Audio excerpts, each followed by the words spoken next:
Very warm welcome to you all. My name's Catherine Brown. I'm the External Affairs Assistant for Blashare Illuminations, and it's my pleasure to chair today's session on unleashing the power of local councils to tackle climate emergency. Firstly, I'd like to run through a few housekeeping announcements, some of which are shown on the screen. Please do ask questions through the Q&A function throughout the event so that we can put those questions to our speakers at the end. Remember, any questions that are put, the more attendees that like that question, that will go to the top of my list, and those are the questions that will be answered first. So remember to like questions if it's one you were thinking of asking. If you require any technical support, please do post that in the chat, not in the Q&A, and then colleagues from NALC who are in the background will help you with those. The closed caption feature, subtitles, can be accessed by all attendees at any time during the session.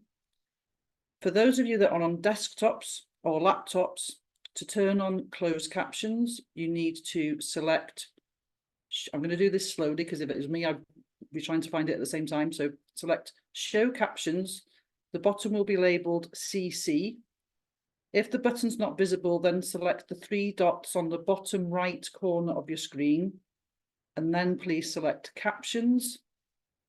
After that, you'll be prompted to click show captions and then select that option. If you're using a mobile device or tablet, then please scroll across the menu on the bottom of your screen and select captions. You'll then need to click show captions. Once the captions are on, you can access a live transcription of the event.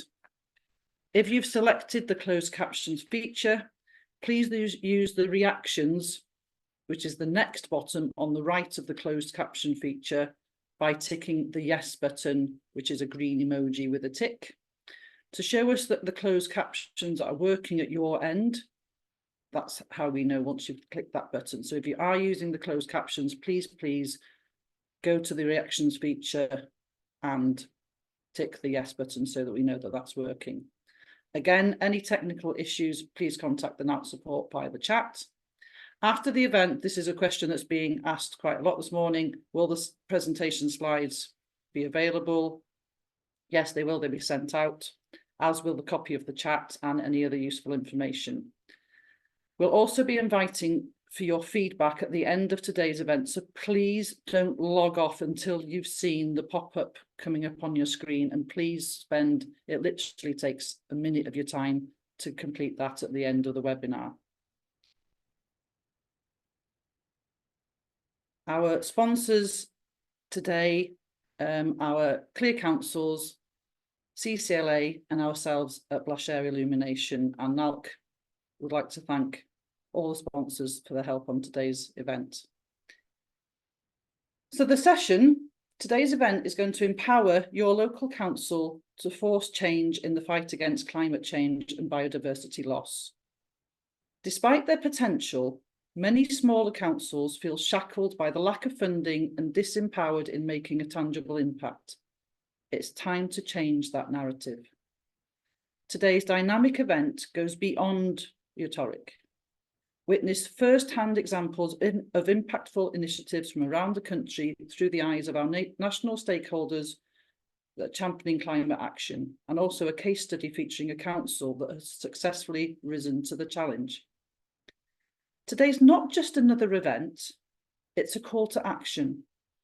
Walk away with practical, actionable insights your council can implement to make a real change. The fight against climate change starts at grassroots levels, and your council can be a driving force. Seize this opportunity to transform your council into a catalyst for positive environmental change. Together, let's make a lasting impact on our future's planet. So I'm thrilled today to be joined by a fantastic panel of speakers. Richard O'Callaghan, who's the lead External Affairs Officer at the Woodland Trust, Alan Wilson, Chair and co-founder of, and Richard Watkins, also co-founder of Save Our Shropshire, and Gary Ford, who's the Environmental Project Officer at Corsham Town Council. So without further ado, I'd like to hand over to Richard O'Callaghan, please. Not Richard O'Callaghan's first. Yeah. Hi, everybody. Yeah. Right. Let me share my screen.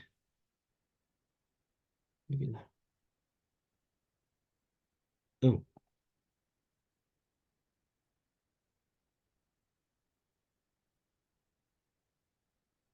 Yeah, we've got you. okay, brilliant. Thank you. Well, hi, everybody. Thank you very much for inviting me here today to talk to you about the role of local councils and specifically trees and woods in the climate and nature emergency, because it is a climate and nature emergency that we are facing, not just a climate one. I thought I'd just begin with an introduction to the Woodland Trust. We're not the Wildlife Trust, we're not the National Trust, we're the Woodland Trust. And we've got quite a nice backstory, really. So we were founded in Devon in 1972 by a retired farmer called Kenneth Watkins. And he was growing concerned at the amount of ancient woodland that was being sold off and damaged or otherwise destroyed in his area. So he started the Woodland Trust to buy up the ancient woodland, to manage it and to protect it. It was something that just began in Devon, but then became a nationwide operation, and that's what we are today. So we have over 1,000 sites across the UK. All of our sites are free for people to access. And some of you are probably wondering what ancient woodland is. So ancient woodland is categorized as any woodland which appears on maps in the year 1600. The reason being that people didn't really deliberately plant woodland before then. So it's a reasonable assumption that any woodland that is planted it appears on maps in 1600 has been there for hundreds, if not thousands of years. And as such, it's developed into a very rare and irreplaceable habitat, not just in terms of the trees that are there and the shrubs, but the soil as well. And so ancient woodland today, which now only covers about 2% of the country's total land area, is our richest land-based natural habitat. So we've come a long way since 1972. We are now the UK's largest woodland conservation charity, and we retain that special focus on ancient woodland protection, ancient woodland restoration, and also the protection of veteran trees. So veteran trees, you might also hear people talk about ancient trees. These are trees which have special characteristics which have developed over time as that particular tree has aged, which make them particularly valuable habitats. We at the Woodland Trust call them living legends, and we had a campaign to protect them over the past year, and I will talk more about that as I go along. So our vision today is of a world where trees and woods thrive for nature. So we're not just ancient woodland, we're not just veteran trees. We are about planting trees because at the moment the UK has about 13% woodland canopy cover. That compares to a European average of 33%. And that's despite all the benefits we know trees and woods can bring for people and for nature. So we are very much about planting more trees, the right trees in the right place, but we still retain, as I said, that special focus on protection and restoration, and that'll be reflected in my slides today. We're very happy we have over 500,000 members and supporters, and it's them who fund us, and it's them who support our campaigning and advocacy efforts. So, as Catherine said, I'm Richard O'Callaghan, and I'm the lead external affairs officer at the Trust. So the external affairs team kind of forks in two. We've got a Westminster arm, which is obviously very busy at the moment, campaigning with the general election, and they're very much focused on influencing national government and national policy. And then I lead the local and regional government arm. The Woodland Trust, as I don't mind saying, actually, I think we've really kind of been ahead of the game in terms of the environmental organisations in recognising the really important role that local authorities have in in improving our natural environment. So mayors and combined authorities, your principal authorities, and of course town and parish councils all have a really important role to play in achieving our vision, but also more generally improving the natural environment. I've attached a map here, which you're welcome to go back to when this presentation is shared. I head up a team of 4 colleagues, each of whom covers a region. So in terms of any follow-up contact, those are the people who would be your point of entry to our team at the Trust. So before I go on to say how we can, what we think local councils should do and how we can help, I did want to begin by just saying that we absolutely recognise how much is already being done by town and parish councils across England. I've just put on here a few examples. They all begin with W because we're from a long list of great stuff that town and parish councils are doing. So I just picked out these 3, which I got from the very excellent case studies document, which NALC produced in, I think, 2020. Great case studies in there about what town and parish councils have done to tackle the climate and nature emergency. But just to give you some illustration of them, Wellington Town Council down in Somerset, they recently acquired 64 acres of land, which they're protecting and developing as a green corridor. So that's going to be a protected area. It's going to connect the landscape, and it's going to be developed to serve biodiversity purposes. So that was land that they have taken on as a 150-year lease from the principal authority. Over in Windermere, up in the Lake District, they've acquired woodland, which they're responsible for managing. One of the big problems in this country is that only just over 50% of woodland is said to be under management. And by under management, it doesn't necessarily mean someone's going in all the time and doing stuff. It just means there is a plan in place. People are watching and looking at that wood and seeing and know what needs to be done to keep it healthy, and therefore healthy, and therefore serving nature as best as it can. So we do encourage woodland management plans. All of our sites have them, and it's great that Windermere, as an example, which has acquired a woodland, has a management plan in place for the woodland under its care. And then another example down in Suffolk, Woodbridge Town Council. So they've set up a climate and ecological emergency committee. I know other councils have done likewise. So they're having that sustainable and strategic approach to this problem. It's not just a one-hit wonder, a one action, and we go away and forget about it.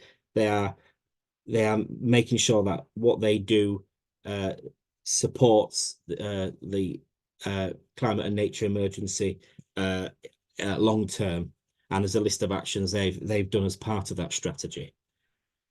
So the big message I know I've only got 5 to 7 minutes, so I was just trying to kind of keep things as tight as possible in terms of knowing we're here to help, and you are more than welcome to get in touch with us. So the kind of things that we can do to help you, we can provide you with model wording, suggested ideas for neighbourhood plans and any other strategies that you may be developing locally. We have a lot of experience doing that.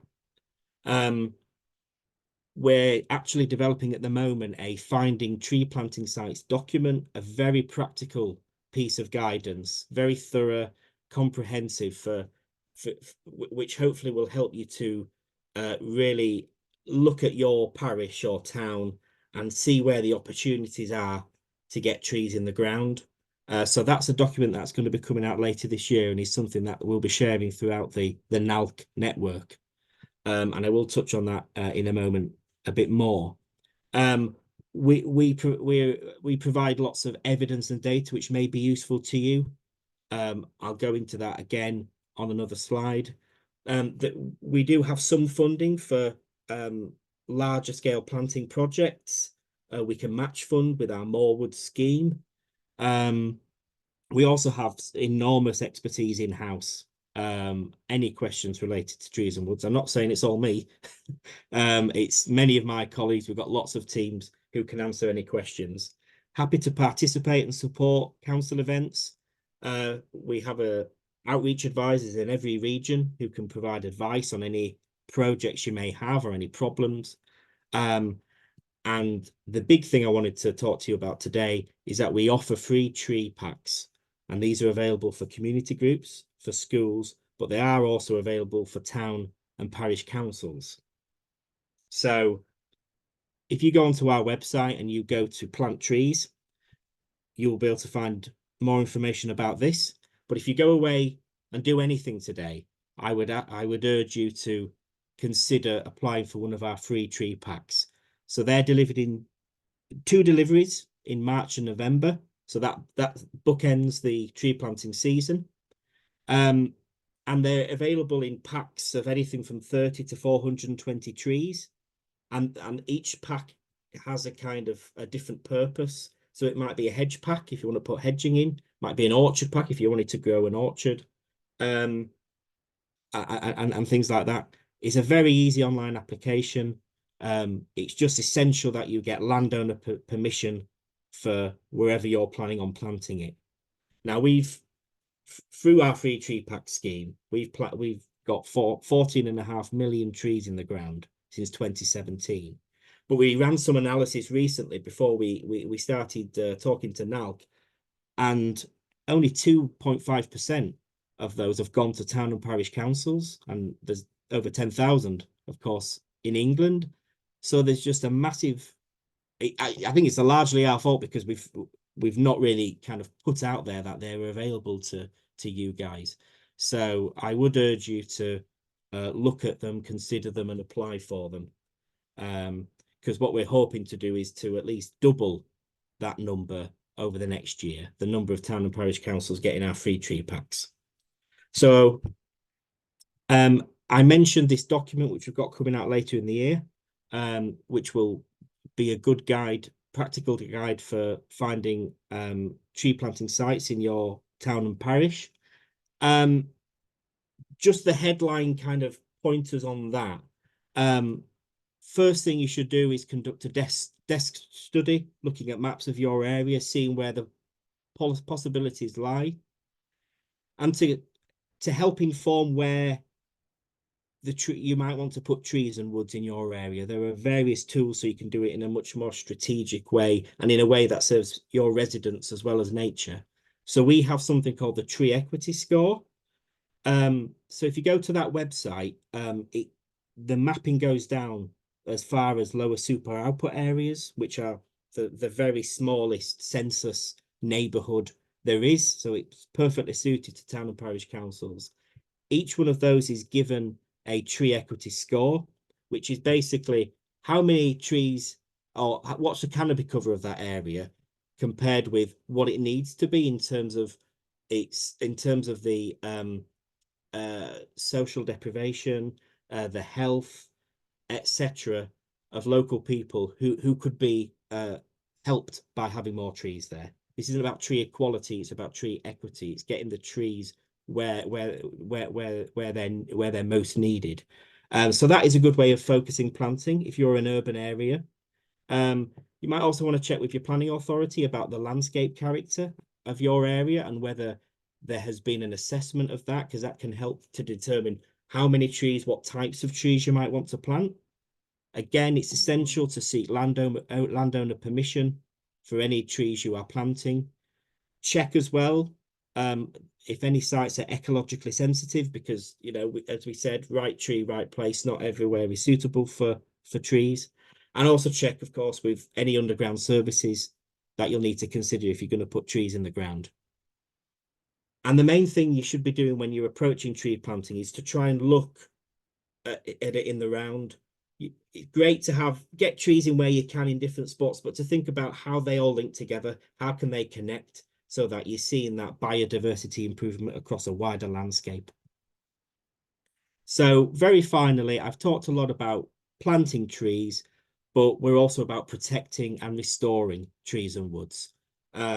So some other things that we would encourage you to do, we at the Woodland Trust, we maintain the ancient tree inventory. So this is a map that volunteers across the country have recorded ancient and veteran trees onto. You can find it on our webpage. Great exercise for you to encourage local residents to map any ancient trees that are in your town or parish. They're often parish boundary markers, for example, but they're local icons and the things that should be celebrated and better protected. And in terms of better protecting them, you might want to consider TPOing them. It's an imperfect system we have at the moment with TPOs, and it's something that may be reviewed if there is a change of government. And it's certainly something we're calling for to be reviewed at the national level. But while we have it, it is a good way just to give an added layer of protection to our ancient and veteran trees, which at the moment they just do not have. Would also encourage you to engage with the ongoing local nature recovery strategies.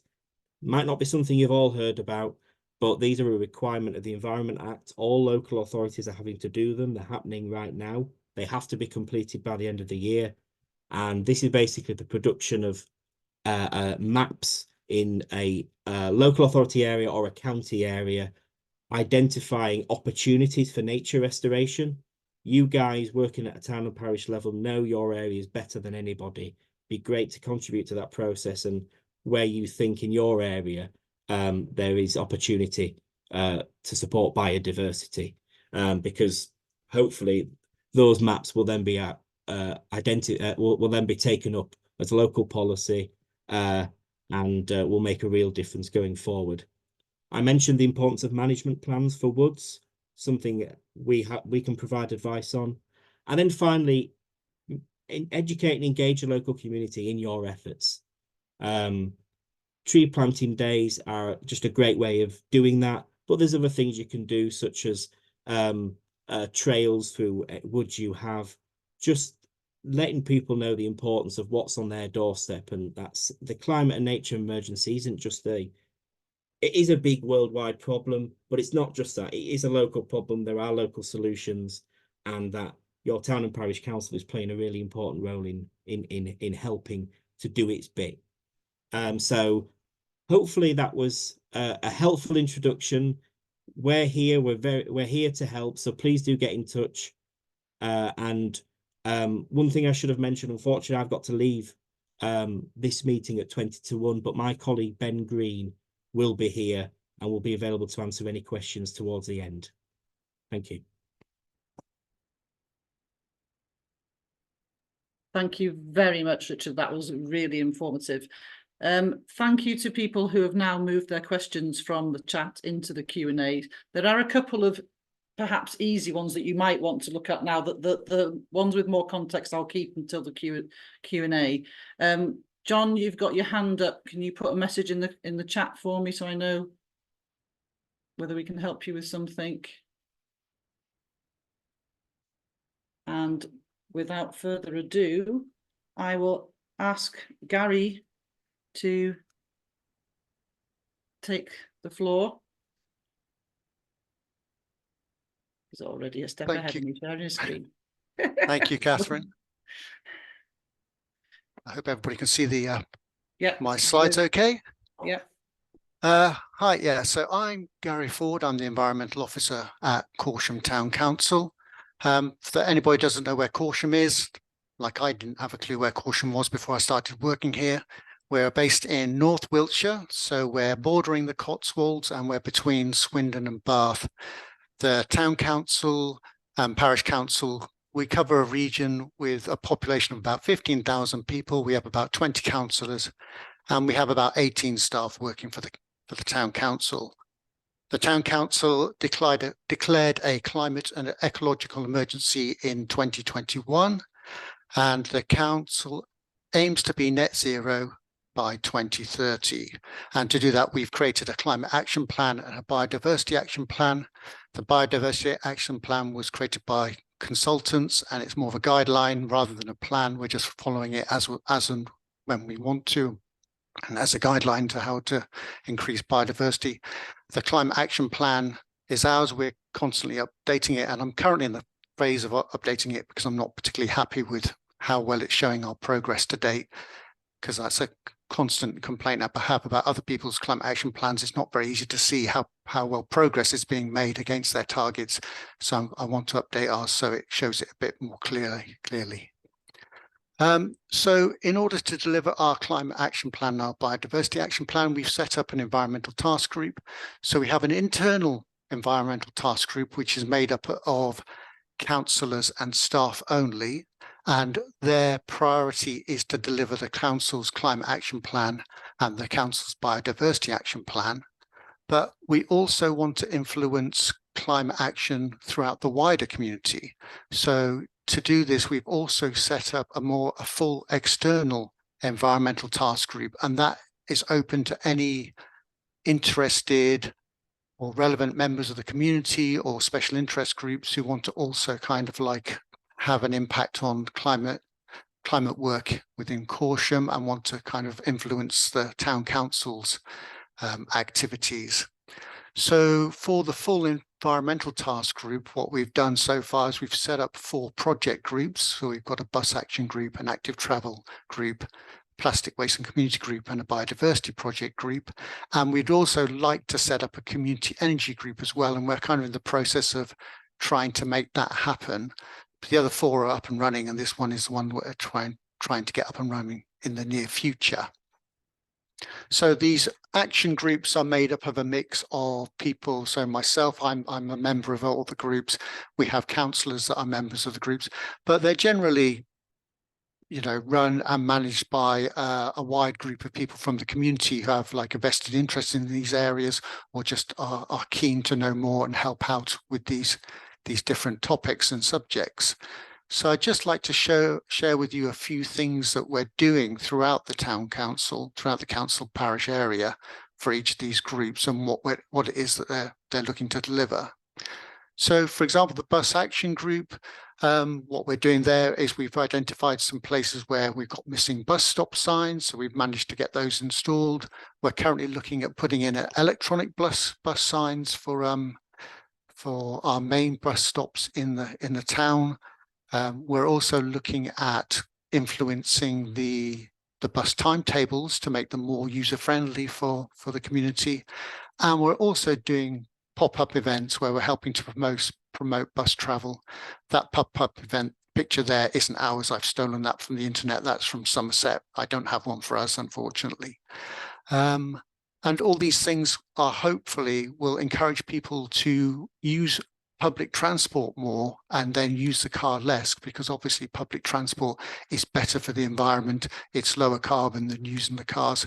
So this is all kind of helping to promote reducing carbon emissions throughout the parish and tackling the climate emergency. In addition to that, we have the active travel group. So that's along the same lines of trying to get people to like ditch, you know, higher polluting forms of transport and move to more carbon friendly forms of transport. And the active travel group, we do activities and events to promote active travel, like walking groups or cycling events. We've produced a map, a local, like a leisure cycle map that shows people of a leisure cycle route that they can choose to do. We're also looking at infrastructure throughout the town to support active travel. So recently we put in some new bicycle parking on the high street. So you can see there's a nice picture of a couple of bike hoops that we put in very recently to encourage people to use their bike to come to the high street and to park up there.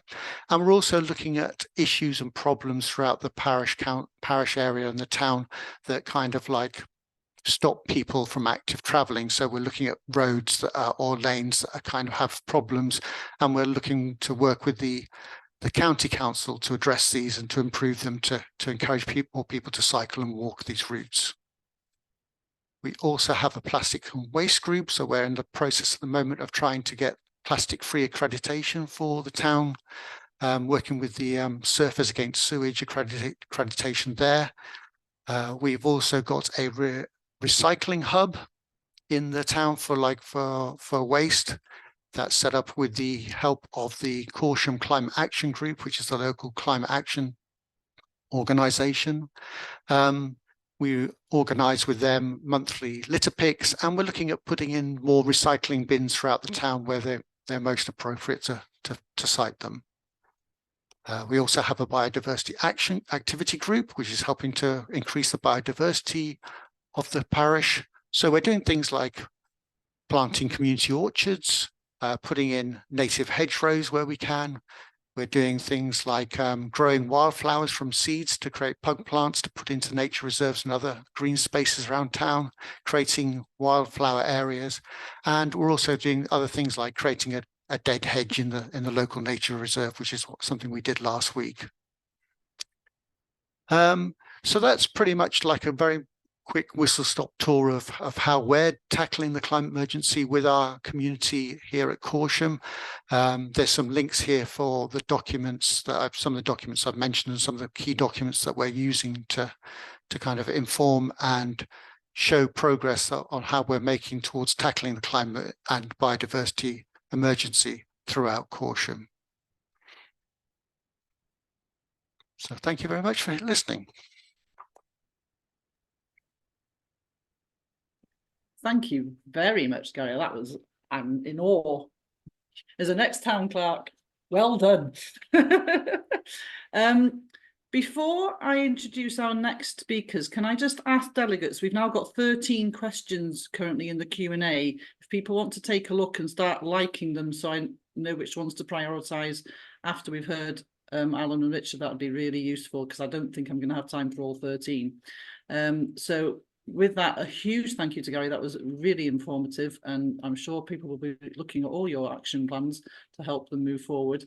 And if I can now introduce Alan Wilson and Richard Watkins from Save Our Shropshire. Thank you, Catherine. Good afternoon, people. We're really grateful to be able to participate in this NELC webinar, Unleashing the Power of Local Councils to Tackle Climate Change. I'm Alan Wilson. I'm the chair to Save Our Shropshire CIO, and I'm a fellow councillor, and I'm also the vice chair to the Shropshire Association of Local Councils, with the responsibility for climate change and biodiversity matters. And this is how I came to meet Richard. And we're here today to share with you our experiences to date in relation to our work, not only in Shropshire, but in other parts of the country. Rich, if you could introduce yourself, please. Yeah, fine. Thanks very much indeed, Alan, and welcome. I'm Vice Chair of Save Our Shropshire. As Alan said, we got together about 3 years ago to put together Save Our Shropshire, which was to focus very much on behaviour change within the community to make some of the things that we talk about. What Gary and Richard have spoken about is very useful in that respect to give us some background.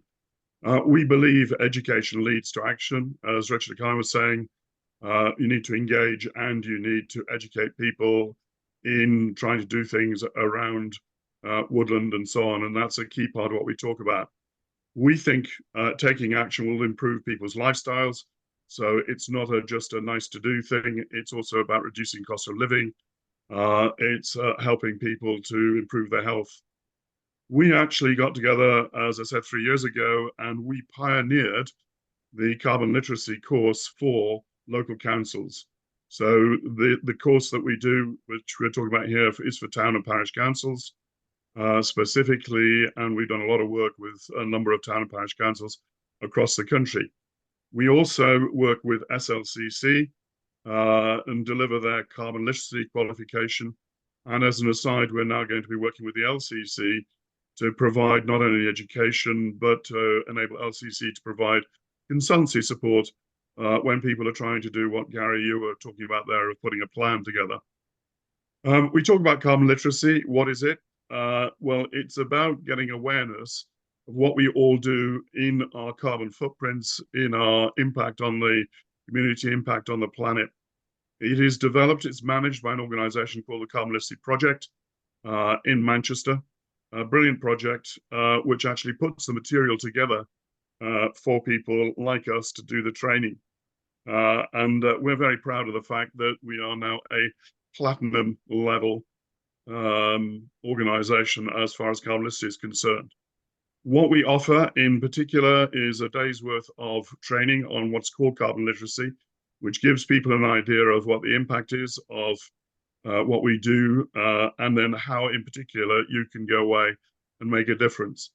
You can get a certificate at the end of the education, which says you understand what this is all about, but in particular, you've done 2 actions or committed to do 2 actions which will improve your impact on the climate. I personally did one which said that I'd change my diet, and I also said I'd join a local organization, and look where I am now, right? So I'm now involved very much with working on the area of carbon literacy. So that's kind of the background as far as carbon literacy is concerned. We offer that training to do that. Next slide, Alan. And obviously, people, Over to you. this is where the issue starts. It is with us as people, and as a consequence, we need to do something about it. And of course, as our councils and councillors, we honestly believe parish and town councils have the abilities to strongly influence their localities. So much so through leading by example, and you've already seen some from Gary earlier on, looking at the statutory and regulatory responsibilities that we have, especially with biodiversity net gain coming along as well, and local nature recovery strategy, local and neighbourhood planning, where we can influence stuff there too, educating and sharing examples of good practice, i.e. stuff that you as a council have started to put together with your local groups, then lobbying for change, lobbying for policy, and also looking for funding from whatever means it comes so that you can actually do stuff locally, and in addition, help seed corn some of your local groups, movements and work that they want to achieve. Then by actually enabling them, you can get practical action by the local people to take place. And you've already seen examples of that. Typically in the past, we've been stuck in this mode as a council of got to talk about budgets because there's a fiscal responsibility. Planning permissions are more important than climate change. Actually, some people actually tell you that climate change is a complete hoax. We don't honestly believe in that.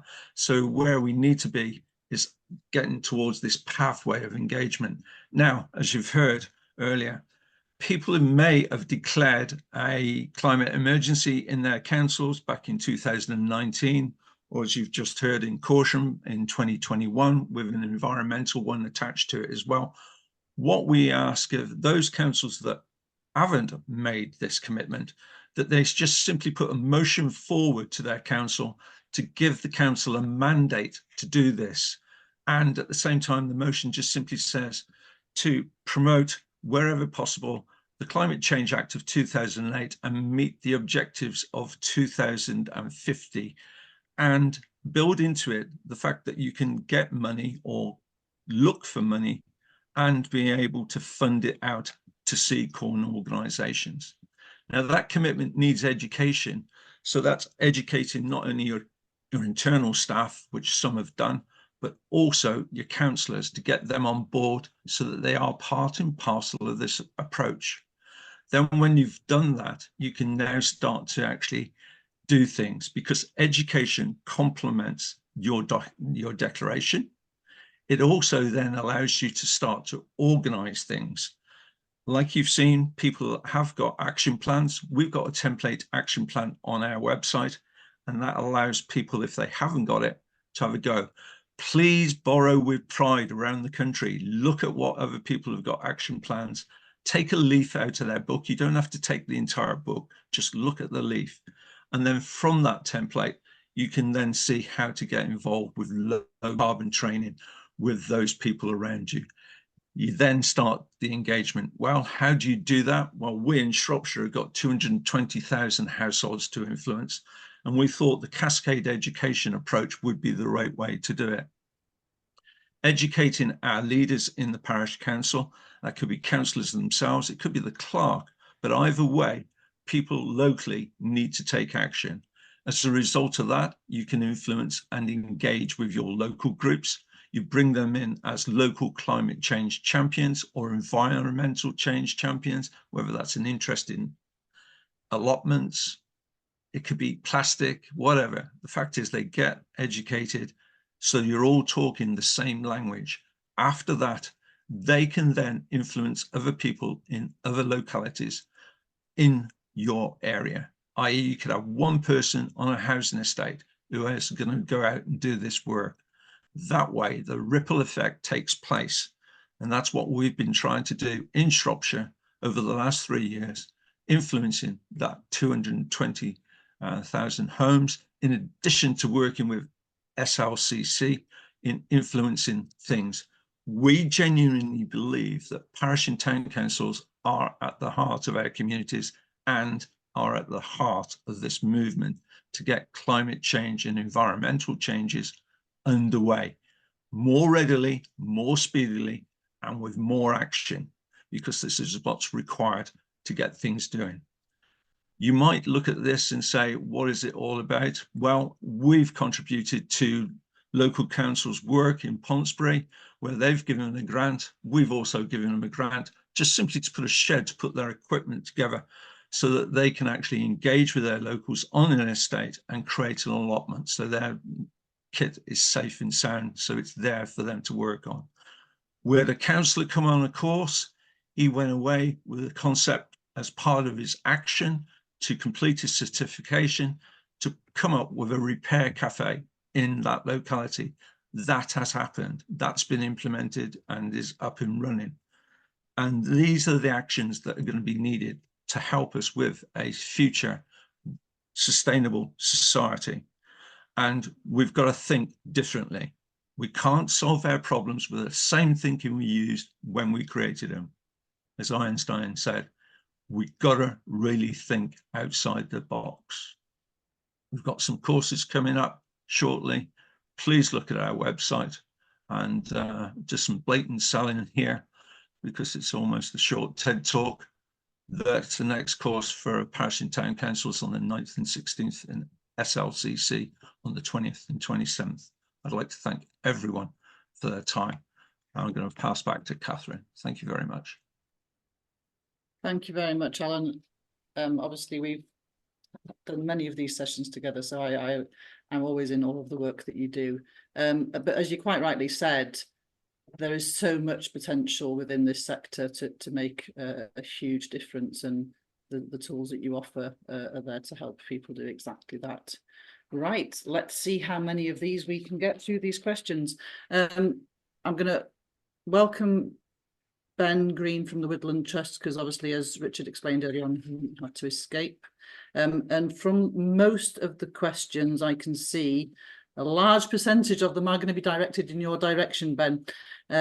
So I'm just going to refresh to make sure I've got them from the order of the most likes. So the first one is, could you, as in the Woodland Trust, help us at town level to create tree hedgerow strategies? Ben, over to you. Welcome, and just putting you straight into the firing line.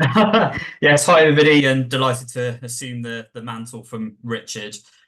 As it happens, actually, something that I've spearheaded is the authorship of a tree strategy template. I think there's nothing worse than being tasked with writing such a strategy, not knowing where to begin, as it sounds like many of you may be in that place with already, and confronting that blank sheet of paper, or even hiring expensive consultants. So I'd be very happy to circulate that. I mean, it's just a lengthy Word document. It's got all of the set text down there. It's got a lot of our policy that we'd ideally like to see, and it's entirely for you to adapt and tweak as you wish. But I think starting is half the battle, and if we can alleviate that pain, then we're very happy to do so. So I'll drop my email address in the chat, and do feel free to approach me, and I'll get that to you if you're interested. Perfect, thank you. Stay where you are. I think the next few are coming in your direction. Do you have any information on biodiversity of trees, hedgerows and sites, particularly biodiversity net gain? How do we stop trees being felled, including with TPOs, from development houses and warehouses? Yeah, so a project I've been engaged with at the moment actually is the fact that we preside over and administer the ancient tree inventory. So that's a citizen science project. Over the years, it's been about 20 years that we've done so. That's teased out some totally incredible examples of ancient trees, particularly, which I very steadily, in concert with my local planning authorities in my area, I cover central England, have incrementally been TPOing. Now, TPOs aren't perfect. They're very anthropocentric. They approach the problem very much through an amenity or human lens. There's got to be amenity value there. They're scored up via the tempo methodology. You could have an incredible 1,000-year-old ancient oak, but if no one can see it, it's probably unlikely to be TPO'd. But always worth trying. I think I found the process to be simpler than first expected. It gives breathing space. It taps into the democratic process. If anybody wanted to remove that TPO, it would hit the planning committee, which I think is important. So I would certainly try. I found authorities to be responsive in that regard. As regards to biodiversity net gain, obviously, we're at the forefront of that. I would say in terms of delivery mechanisms there, on the one hand, you're looking at our free tree packs. There's a real blend and wealth of different species included in those, but also via our Moorwood scheme for the bigger sites.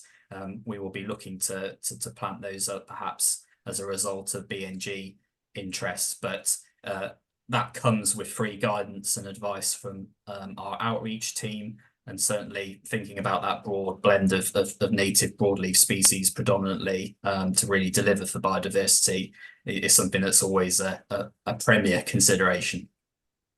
Lovely, thank you. Next one, stay where you are. As a parish council, we have very little land. If we can persuade a local landowner to let us plant trees on their land, can we apply for the trees, or would the landowner need to do that? You'd have to be in concert with the landowner. I've been involved in several instances now where it's certainly a lower tier council level. So we're talking about district councils predominantly in Suffolk. Actually, we've instigated calls for sites. So what that's basically boiled down to is issuing a press release or otherwise discussing and formally notifying local landowners that should they wish to come forward, they can then freely turn to the Woodland Trust, either for tree packs or for our Moorwood scheme. And it's really surprising what you do find actually comes out in the wash quite organically as a result of that process. Some really interesting ecological opportunities, fields between ancient woodland, etc. So great for connection. But yeah, something very worthwhile doing. And usually it's a happy problem of wading through too many applications or expressions of interest rather than too few, but fairly cost-free. Using your power as a convener, I would recommend going down that route, but everything should be done in collaboration with a landowner, ideally. Lovely, thank you. I'm going to give you one more and then I'm going to give you a break. How do we stop developers taking down trees? Well, I think that probably feeds back to TPOs again. As part of this sort of ongoing project of mine to be TPOing, our most precious ancient trees. Actually, I did come across a particular example where we had logged on the ancient tree inventory, a splendid ancient oak actually on the outskirts of Cambridge, but that was some years ago. So if you looked at the photography there, it was what we call a tree outside a wood, a tow. And yeah, it looked like it was just a standalone tree in a field. But since that time, obviously Cambridge has grown and grown, and that tree has become engulfed by, I think, the University of Cambridge campus, actually. But interestingly enough, it had received a TPO a long time ago, and the subsequent development has actually been highly sympathetic around that tree. So the root protection area, as we call it, has been thoroughly respected. The large fenced off space all around that tree, which was adequate in size. And I think even the new university building was christened the Oak Building. But I think that only happened because of the TPO on it. So I think that they're a great tool to reach for. But of course, you can always have dialogue with developers. I thoroughly recommend appearing at planning committee to give that feedback, and to also with consultation responses to very much put before developers trees that may be of interest, etc. Really key just to start off the conversation, if nothing else, and make them aware that some of these trees are viewed to have amenity value in the eyes of the community. Brilliant, thank you. Can I ask you to go into the Q&A and perhaps type the answer for Kate Stewart's question, because I think that might be a quick one. Yeah, and I'll drop my email as well. And I'm going to ask Alan and Richard to come in and answer Richard Lamb's question, which is, I'm hoping to set up a meeting for our villagers to learn about insulation, solar and heat pumps in conjunction with the Energy Partnership. How can I find out about the EPC ratings in our village so I can target the most appropriate audience? Right, in relation to the EPCs, what I would actually go to there is the local energy organisation that you work with. In ours, it's March's Energy Agency. They would be able to get access. Most EPCs are online, so I don't know how to get them as a group, but I know how to get them individually. So that would be the one way in which you do it. I don't think you can actually do it as a group.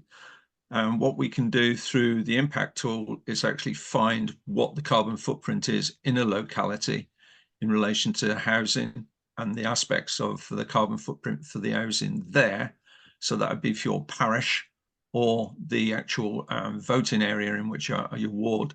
So that is drilled down to those levels and find it that way. But I would actually consult with whoever is your local energy support. Usually these people are supported through Energy Redress, which is a charity which supports these groups, having got money from the big power companies, and then it's redistributed that way. So I can't answer that question, unfortunately, Catherine, fully. Okay, there's been a few people are posting things in the chat about how you can also go about finding your EPC. I think Ben's going to go and answer Kate's question about how do the tree plugs have to be planted on council-owned land or not.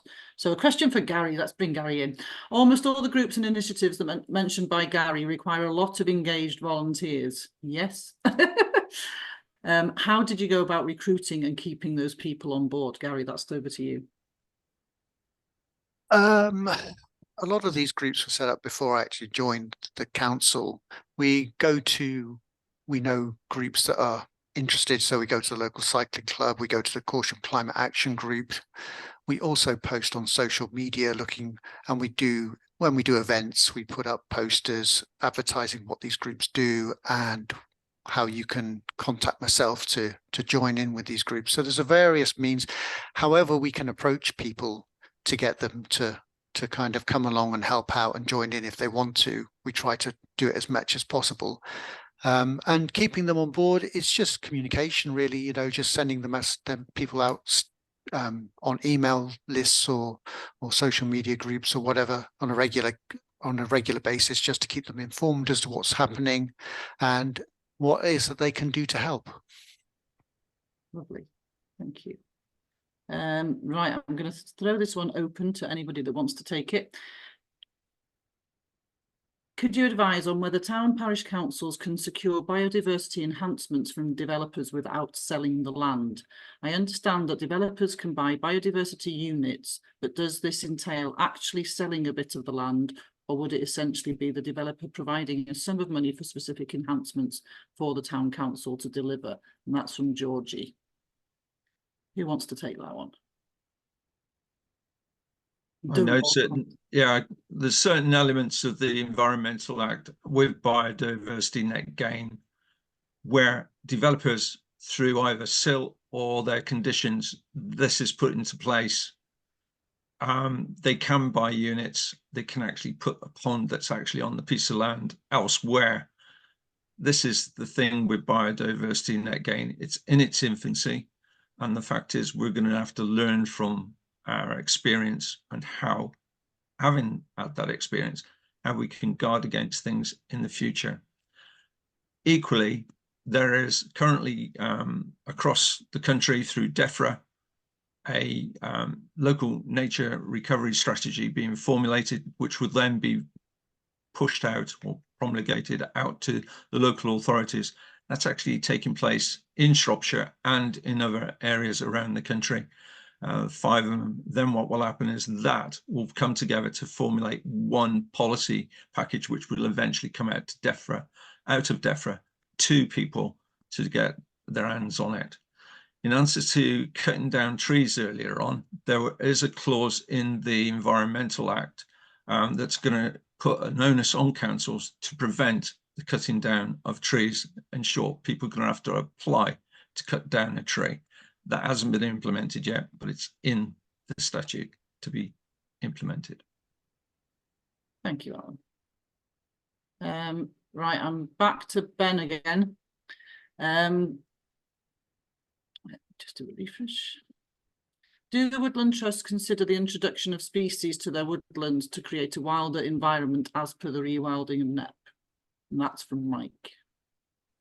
Yes, I mean, it's a very interesting direction that the guys down at NEP have gone in, and increasingly it's being embraced by the Woodland Trust. I mean, we usually refer to it as natural regeneration. If you visit our Hainault site, you'll see that it's part of the many different approaches that we're taking up in response to woodland creation. It brings very distinct advantages. You typically do get, in the fullness of time, a more resilient woodland, better adapted to local conditions. Obviously, there are no imports involved whatsoever, so that's a nice response to the issue, the profound issue of pest and disease importation, which we're obviously very mindful of and want to keep a lid on. As I say, that does take a longer period of time. You do have to think about fencing, usually to keep away deer and other intruders. But increasingly, it's something that we are thinking about as much as we are about the more hands-on approaches to woodland creation. And as you would see at the Hainault site, we've now got biodegradable tree guards, but we have very much got those fields that we have intervened with to plant up and to allow to become woodland at a greater pace. But it's very much part of the menu of different options for us. Brilliant, thank you. I'm afraid there's a few more coming in your direction. My question, this is from Jess Finch, question for Richard. My parish council has successfully applied for 420 saplings, the Wild Harvest Tree Pack, to create a hedge boundary around our community allotments. These will be delivered in November, and we are keen to arrange a community tree planting event to get them in the ground and then manage them longer term. Try to reach out to Woodland Trust to see if there's an outreach officer who could help us with this plan so that we don't reinvent the wheel, but that was with no success. Please could you let me know who we should talk to? And she's in the West Midlands. Yes, so that falls within my territory. I think. Well done, Jess. You got the right person. Yeah, fortunately, yes. 1 in 4 chance, and you found the right person. But yeah, you'll have seen I've popped my email in the chat. Do feel free to raise that with me. I would say in terms of the lack of response you've had, it's purely a function of our team being just quite small relative to a very, very big area. If I was to apologise on their behalf, but we can certainly take a look at that for you and try and help and advise where we can. Stay where you are. Can town councils join Woodland Trust as an affiliate member? I don't believe that we have that ability currently. Historically, we did have the tree charter. We are now at a point where we've by and large moved on from it. That is largely defunct from our point of view. Yeah, you would be more thinking about individual membership still. I think obviously that may be a conversation for the future in terms of organisations becoming such affiliate members, but for the time being, I'm afraid, yeah, we can't offer that. Okay, that's fine. One for Gary. For Corsham Council, how involved are officers in facilitating the community forum outreach groups? I think it's a brilliant idea, but wouldn't be able to resource it with our own officers, and that's from Natalie Taylor. Gary, do you want to answer that one? Yeah, sure. In our case, it just really depends on how much time and effort I want to put into each of these groups, to be honest with you. So, for example, the Biodiversity Action Group, I run that group, and it's pretty much me with a kind of like group of consultants in the community that I go and talk to. But for things like the bus group, I'm just a member of that group. I mean, these groups generally have their own chairperson and their own kind of like structure and organization. I just help facilitate it by providing space in the town hall. And getting as involved as much or as little as I'm able to, or you know, have the time and effort for. I do tend to get a lot of actions from these groups, so being for the town council. So that's kind of like where most of my time and effort is taken. But actually running the groups, they kind of like look after themselves in a lot of cases. So it's not a lot of work for a town officer generally. Thank you. Right, we've still got loads of questions to get through. I might ask panelists actually if you can start looking at the remainders to see if there's a couple that you might be able to quickly attack for me. Otherwise we're going to struggle to get through them. Jess is asking what's the criteria for TPOing a tree. Perhaps I could ask Ben to answer that one offline, through typing an answer. Who has declared a climate and nature emergency rather than just a climate emergency? Is from Mark. I'm not sure how I'm going to be able to get an answer for you on that one, Mark, or whether it's just a general comment. Because we can't see all the delegates, so I wouldn't be able to get a show of hand. So perhaps that's something that people can type in the chat as to whether their council has declared just a climate emergency or a climate and nature emergency.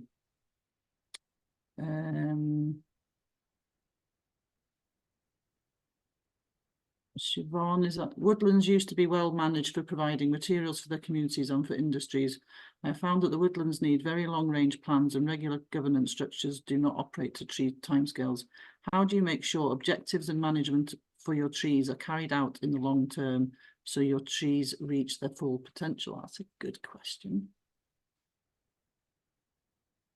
I'm guessing, Ben, that's going to be coming in your direction, I'm afraid. Can I just jump in, Ben, and say, I know free. for a fact that the local nature recovery strategy is going to encompass these sort of things. So when you have planning permission for a new site and they go and stick some really nice trees in, and then they die because of lack of watering and that type of thing, all this will actually be built into it. And the idea is to ensure that there's a management plan in place for these things, and that gets built into the conditions on which the site goes ahead and will have to be monitored for 5 years to ensure that they actually grow. That's what we're trying to build into our local nature recovery strategy here in Shropshire by talking to the person who's putting that documentation together, because this has happened not once, but several times in our locality where things just simply die, having been shoved in the ground and left. Thank you. Lovely, thank you. Right, Gary, I'm going to ask a couple of questions to you, which I think you've partly already answered, but I'll say them as they are. So from Belinda, do you have Corsham-wide action plans as opposed to council operation plans? I would guess that the council operations plans do cover Corsham. And also, question for Gary, what challenges have you faced in engaging the community and facilitating action in your task groups at Corsham? From Owen King. I think you've already partially answered that, in case you've got anything else to add. Yeah, to begin with, my main task is to make the town council climate neutral by 2030. But in the climate action plan, we obviously try to influence more activities and behaviours throughout the parish. You know, I mean, the activity groups are parish wide, and in our climate action plan we do have lots of elements in there on what we should be doing to engage with the wider community. The challenges with doing that is the fact that I'm quite new to the role, and I'm also quite new to the area as well, so I don't have the connections yet with all the groups and individuals that would help me to help kind of like progress a lot of the things I would like to do. But I'm starting to build up those connections, and those connections are really vital in order to deliver a wider climate action plan throughout the Corsham parish. And I'd say that so far I've been pleasantly surprised at how much support and activity we've actually been able to deliver and what we've been able to do. So it's been challenging, but it's also been quite rewarding as well. Lovely, thank you. And this is I was expecting someone to ask this question, and Mike has. What advice would you give us to convince our doubting fellow councillors? Who's going to take that one? I'll take that one again. I knew it was going to be Alan. clearly, there's a real mismatch in the legislation. You got the Climate Change Act 2008, where it just simply says we're going to get to net zero by 2050, and the government keep moving the goalposts around. Whereas opposed to in the Environmental Act 21, there's a specific duty on people and policymakers to actually make sure that they do adhere to what's done in the Environmental Act to implement it. That's the difference in some respects in relation to the legislation. But having said that, the Climate Change Act does put a duty and onus on those who have responsibilities to meet that goal of 2050. That's not just the council, that's every citizen in this country. And a good many people don't appreciate this because why? It's not advertised. Why? Because it's not sexy. It isn't a vote winner and all the rest of these things. However, coming back to Sivan's question in the chat, you're not forcing people to change. You're influencing people to change. I can't make my cat do anything. I can't even make my wife do anything if she doesn't want to do it. So that's reality. What we have to do is show people a better way of living their lifestyle that will actually be carbon neutral by 2050.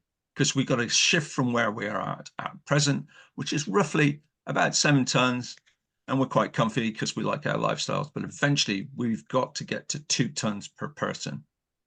And it's educating people to understand these changes that are coming. And at the same time, of doing this, it will actually help nature as well. So it will support the environmental causes that are on the call. It will help the planet as a whole. But that's the education that's needed to get people to understand why they need to change. That's why we actually ask councils to showcase the work that they do under their responsibilities, i.e., how do we do stuff? How do we purchase stuff? What's the roles that we do with our staff, getting them to and from work? How do they commute? Then you moving on to the other influences within the council, showcasing stuff that you've done in your buildings to save energy, retrofitting, different types of stuff. That way you can influence people outside to retrofit their properties.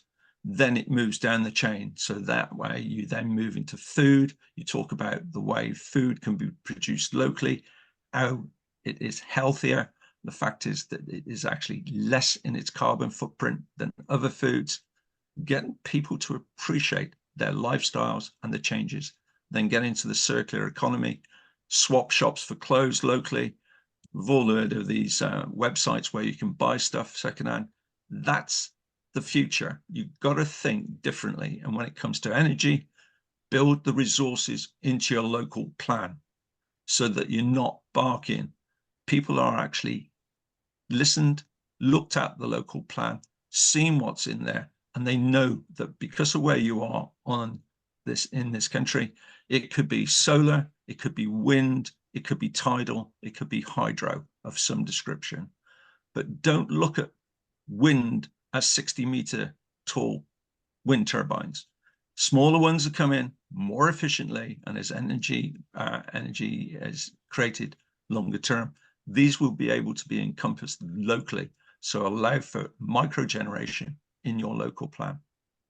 Thank you, Catherine. Thank you, Alan. I just add to that, Catherine, an important point, which is that something we cover in our education.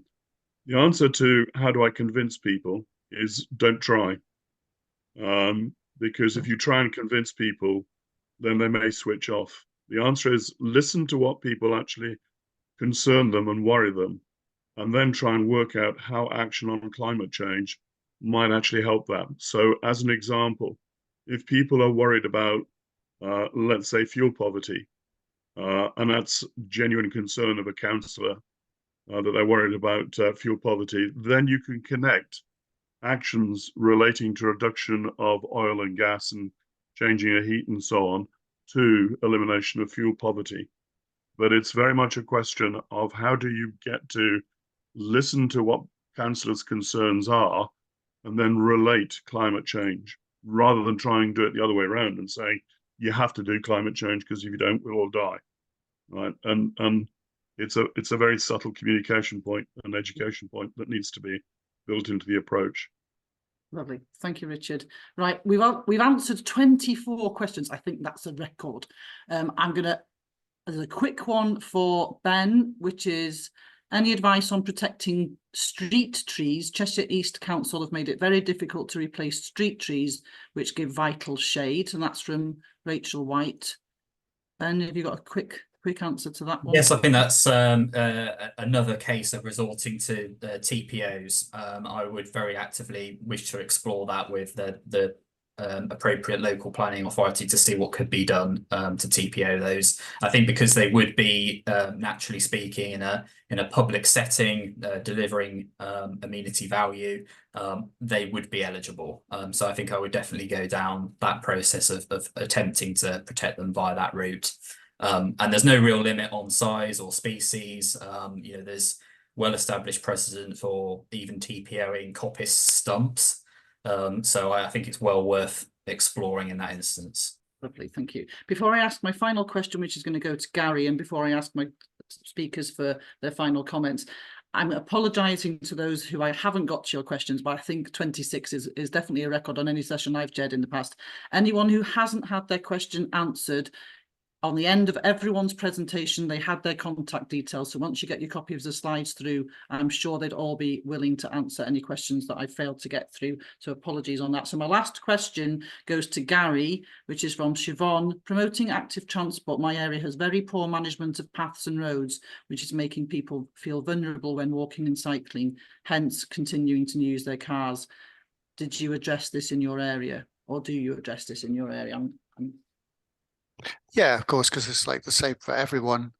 Like I said, we look at particularly bad areas and try to identify sort of like hotspots of dangerous areas, and we're not able to address them directly ourselves, usually as a parish and town council. Sometimes we are, and we do take steps like, you know, where we can make changes, but it's usually at a county council level. So it's more like the active travel group then acts as more of like a pressure group on the county council to make these changes. So very recently, though, the town council have introduced a 20-mile-an-hour speed limit in certain areas of the town, and we would have liked to have included these in a much wider area of the town, but unfortunately the county council only accepted for certain areas to be 20 mile an hour. So we do look at it, we do try to address it, but a lot of the solutions are unfortunately out of our hands because they're at a much higher level than we are. But we definitely try to influence where we can. Lovely, thank you, Gary. So on a final note, if I can just ask our speakers to sum up, I'm going to give you 30 seconds each. So Alan, this is a challenge, keep it brief. To provide one thing local councils can start doing straight away to lead environmental action in their area. And sorry, Ben, I'm putting you on the spot because you weren't even a speaker, but you've stepped in so beautifully. If you've got one thing you'd like to offer to. Yeah, so I would say very much apply for a free tree pack. We've got a menu of different options, as I think have been covered, obviously ranging from about a dozen up to 420, which would be a real building block even for a new woodland. But they're free, low risk. If you've got the land identified, by all means, go ahead. I think just starting again is probably half of the equation here, half the battle. Get a community involved, get the buy-in, and then be really surprised how welcoming people are. You'll see that people want to name their trees, look after them if they're involved in the planting, make it a community planting event. And I think it all adds to a general consciousness raising type exercise where once people are involved and see these trees growing, then you can then unlock a huge amount of additional change and benefits. So I say it's very low risk. It's probably about 10 minutes to get through the application form, if that. Yeah, very much I would advocate, just get a free tree pack. Thank you, Ben. Gary, a comment from you? The one thing they can do now? Yeah, I think if you haven't already done it, is to get your council climate literate. I think that's the very first and most important step. If you can get your councillors and staff to be fully aware of what the climate emergency is, why it's so important, and the kind of steps that we need to do to tackle it. That's the number one thing to do. Lovely. Richard? And then after you've done that, as Gareth just suggested, get the whole of the local population carbon literate as well. Alan? Yeah, thanks, Catherine. There's a load of stuff that we need to do. Obviously, it starts with that usual thing, that first step in the right direction. Education is the key to all influencing of people's behaviors. And the more that people get to know the knowledge that's out there, that's readily available, and the councils get to support this, the better for our communities as a whole. Thank you, Catherine. Brilliant. Thank you, Alan. So it just leaves me to say a huge thank you to our fantastic speakers. I think you've been spoilt this afternoon. So thanks to Richard, and I'll give Ben a mention as well, because I think you've really thrived in answering all those questions. To Alan, to Richard, and to Gary, it's been completely insightful, and I'm sure all the members on today's event have found that really, really valuable.